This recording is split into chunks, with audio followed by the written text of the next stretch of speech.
When researchers like Graham Hancock point to a forgotten chapter of human history, a highly advanced civilization wiped out by a global cataclysm, mainstream archaeologists immediately demand physical proof.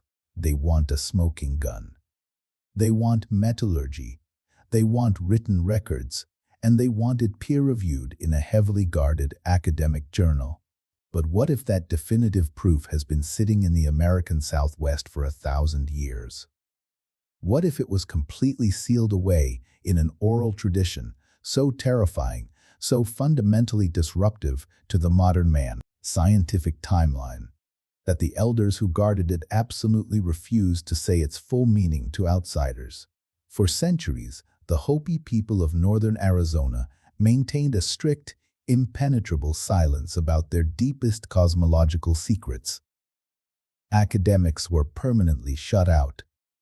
The archives were closed. The inner workings of their clan systems and their historical records were heavily protected, and for very good reason. But in 1958, a writer and independent researcher named Frank Waters managed to crack open a door that had been locked for generations. Waters did not go into the high, brutal desert of northern Arizona for a weekend tourist visit. He didn't conduct a single, standardized interview. He sat with Hopi elders for years, working alongside a Hopi interpreter named Oswald Whitebear Fredericks.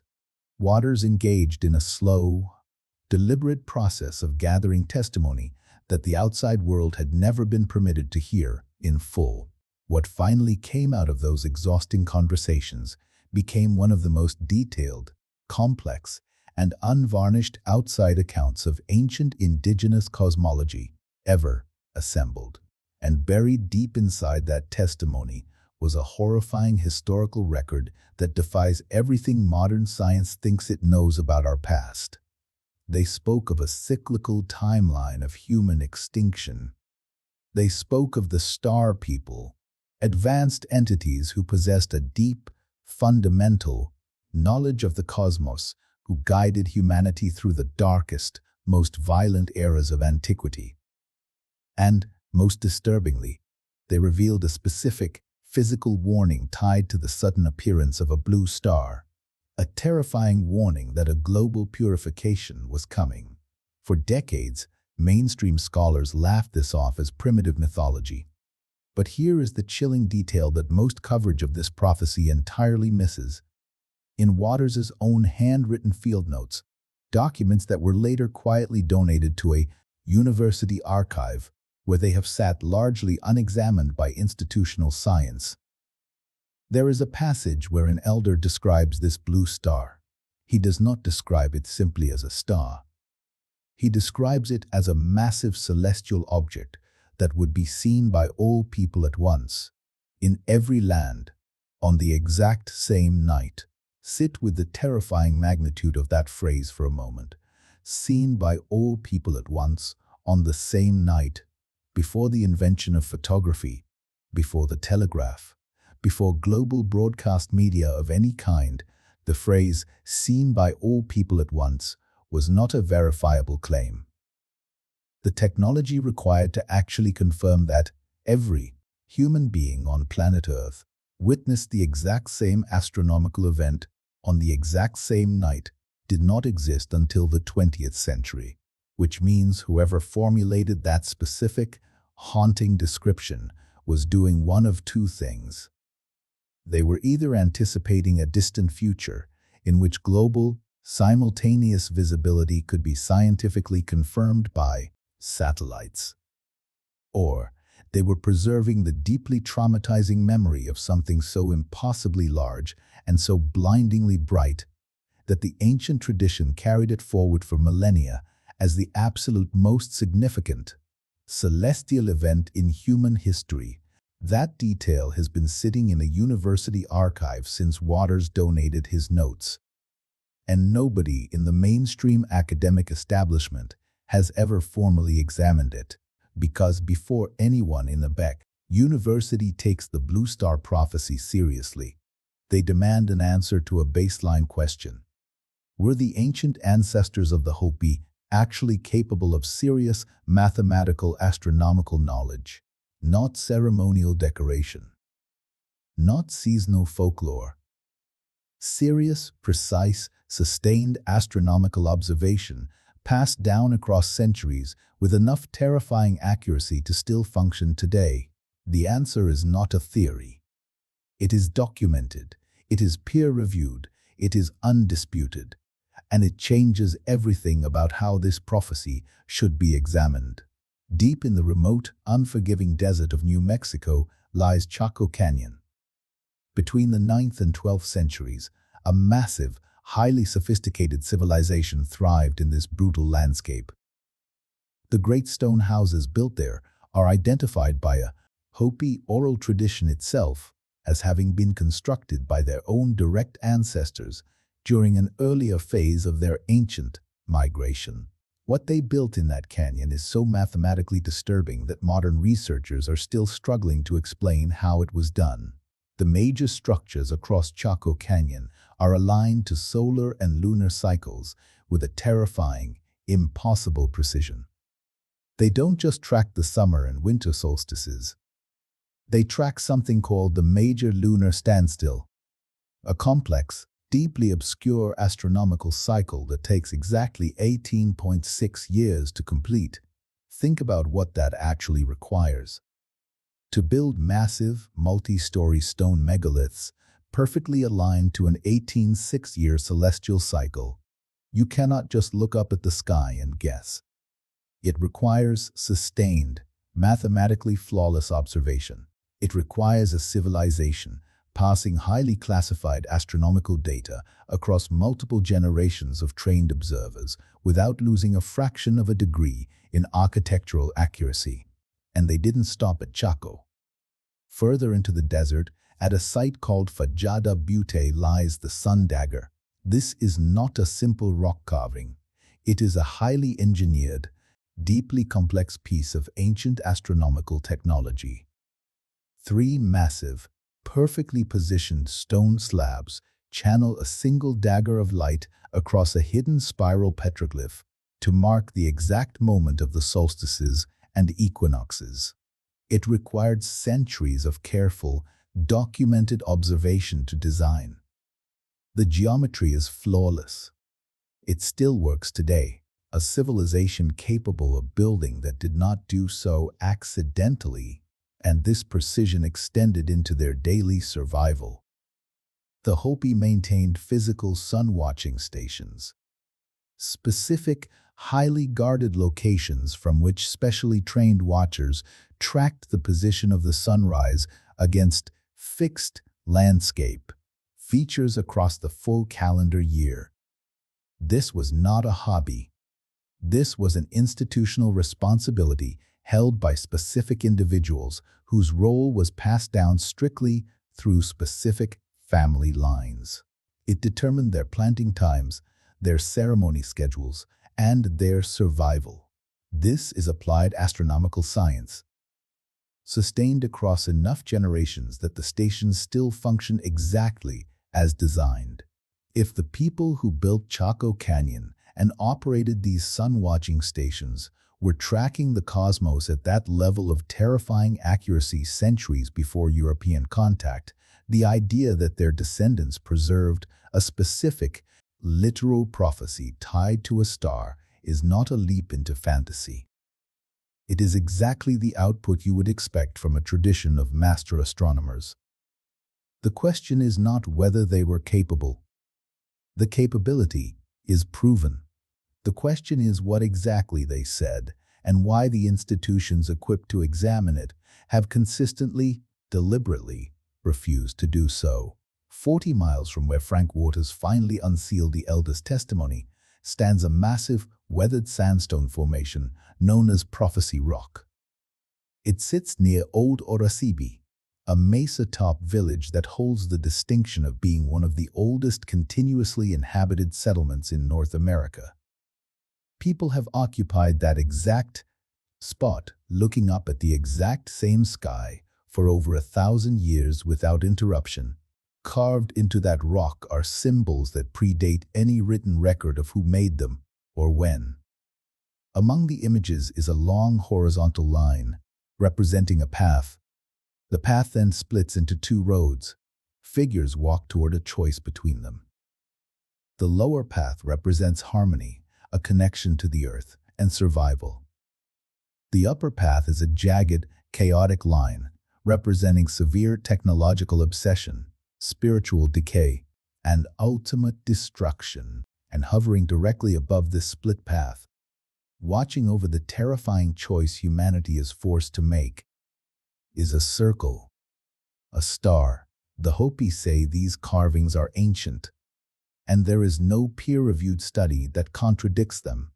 Because there is no peer-reviewed study at all, the prophecy rock has never been comprehensively dated by mainstream science.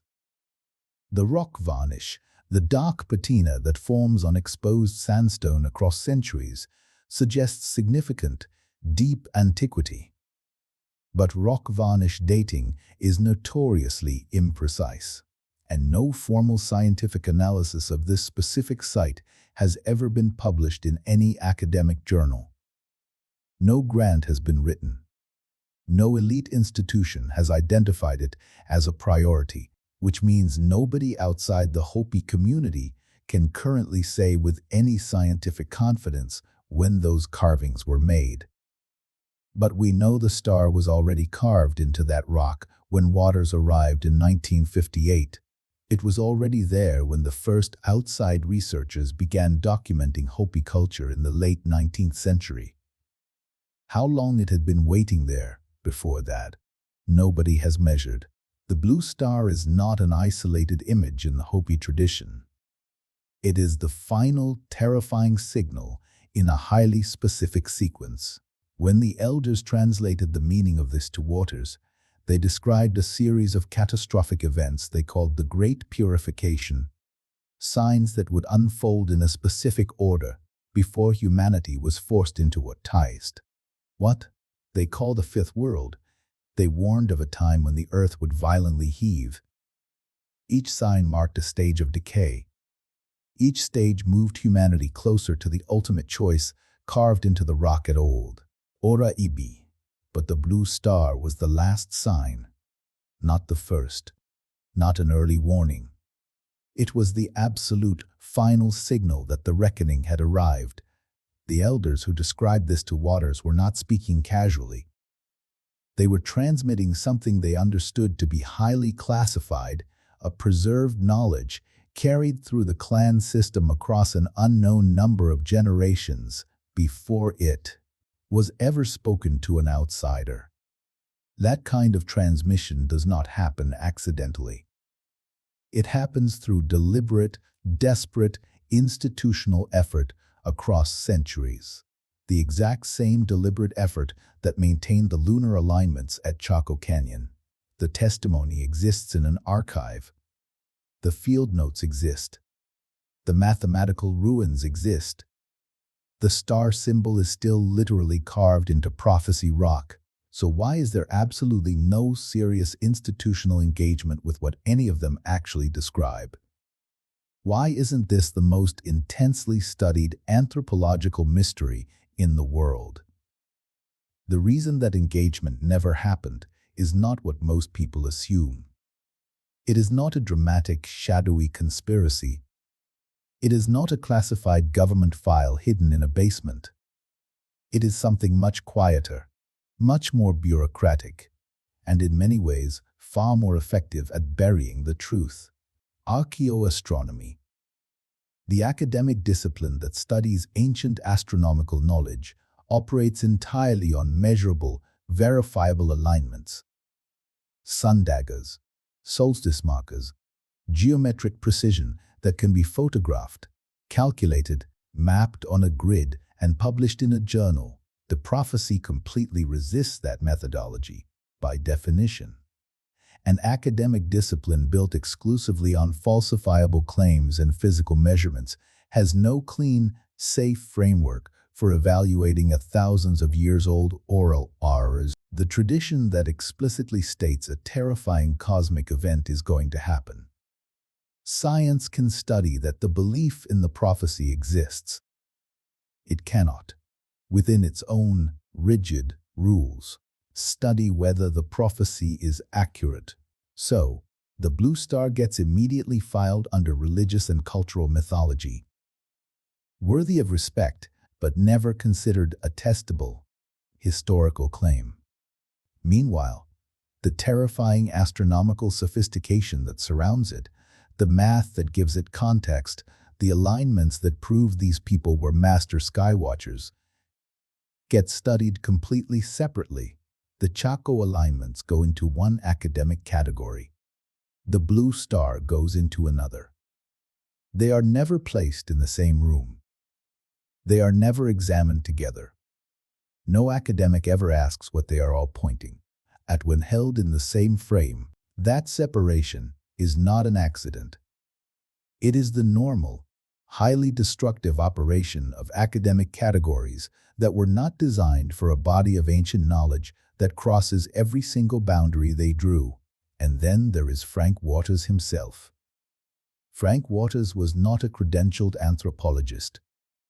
That single fact became the weaponized mechanism through which everything he documented in 1958 was quietly, permanently set aside by the institutions that would otherwise have been obligated to investigate it. Waters was a novelist. His 1963 book was met with a deeply divided reception inside professional academia. Some praised it as a rare, respectfully gathered record of ancient testimony.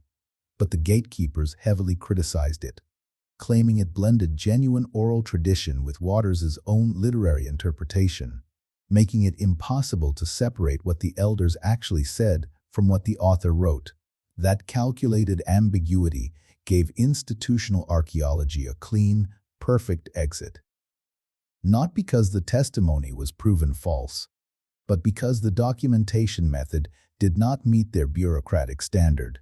The testimony existed, but the academic pathway to examining it was boarded up and closed before the book was even printed.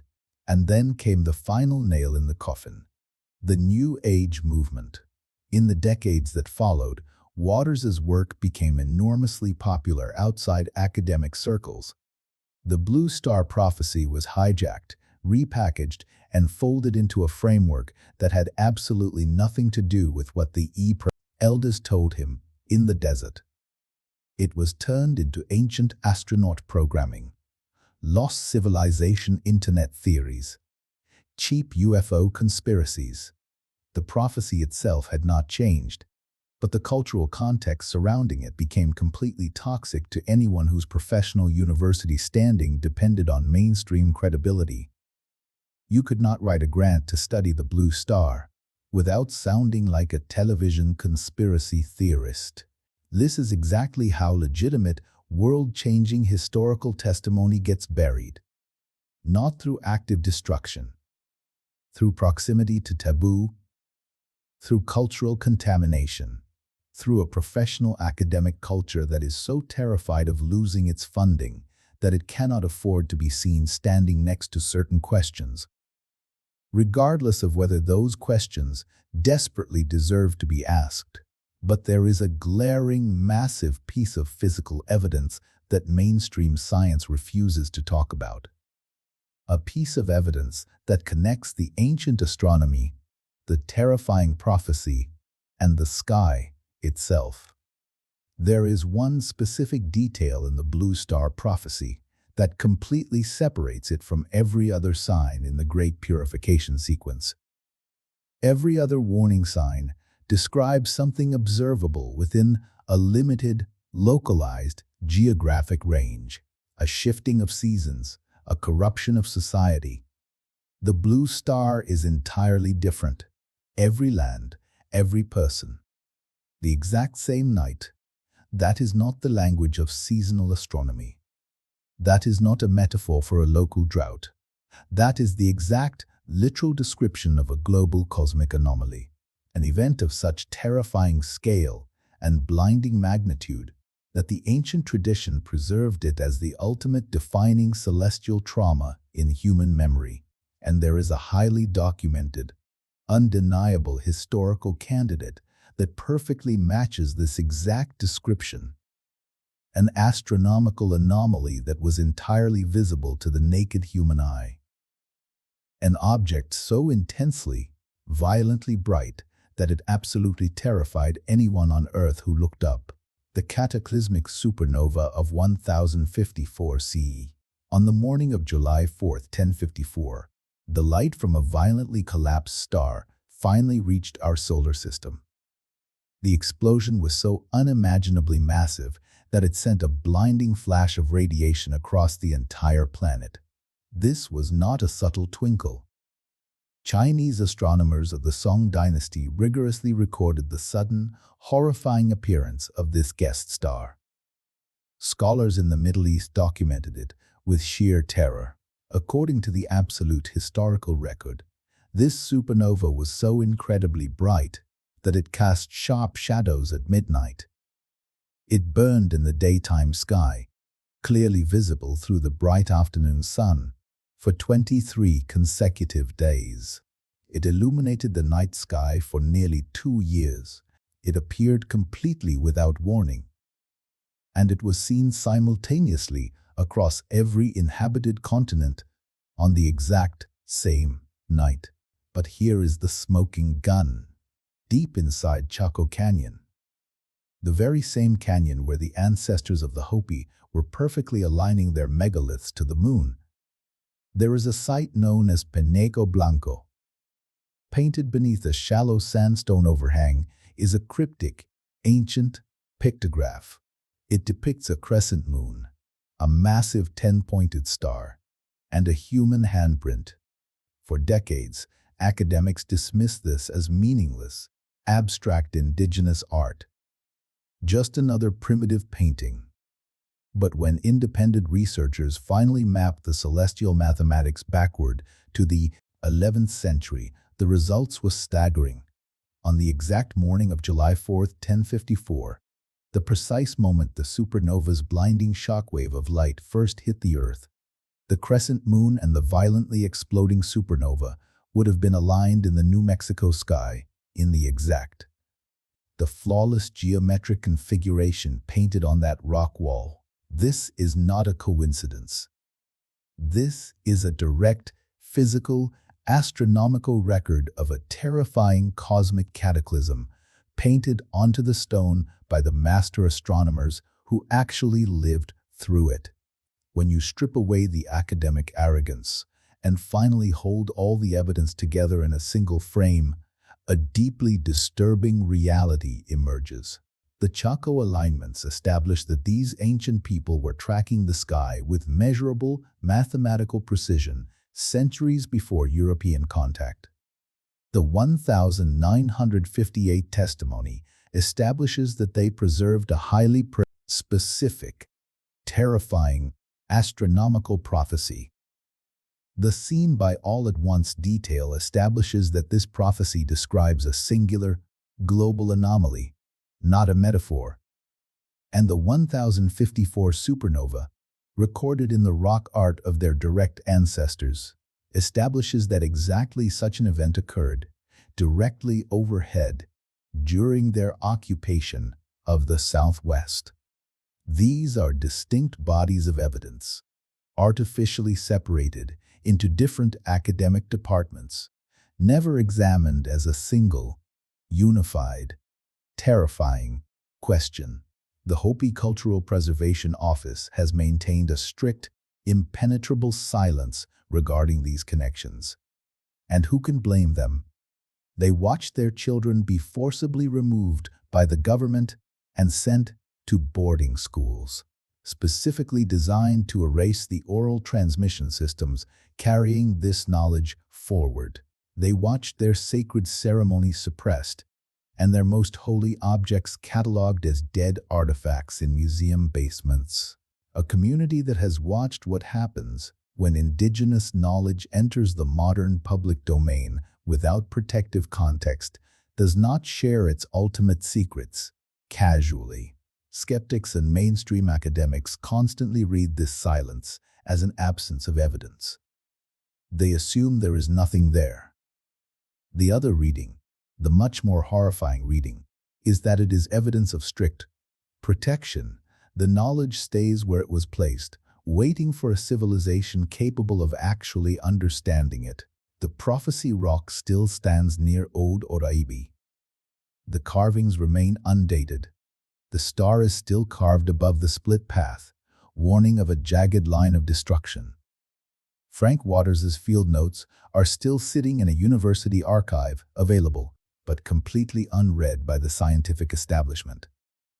The 1054 supernova records sit in Chinese and Arab archives, perfectly aligning with the rock art in New Mexico. The question of whether all of this evidence is describing the exact same terrifying event from different ends of time has never been formally asked by anyone with the institutional power to pursue it. Tonight, if you look through a high-powered telescope, you can still see the shredded, glowing wreckage of that 1054 explosion. Modern scientists call it the Crab Nebula. They look at it, map its expanding gases, and see a dead star. But the ancestors of the Southwest looked at that exact same sky and saw a warning. They carved it into the stone. They embedded it into a prophecy that they kept sealed in the desert for nearly 1,000 years. The advanced entities they called the Star People and the terrifying Blue Star they warned us about may have already burned through our skies a millennium ago. The sky above the ancient stones of Old Oraibi looks the exact same tonight as it did in 1958. The real, terrifying question we should all be losing sleep over isn't whether the Hopi prophecy was real. The astronomical evidence proves that it was. The real question is whether the Blue Star was simply a traumatizing memory of our catastrophic past or a horrifying preview of our immediate future.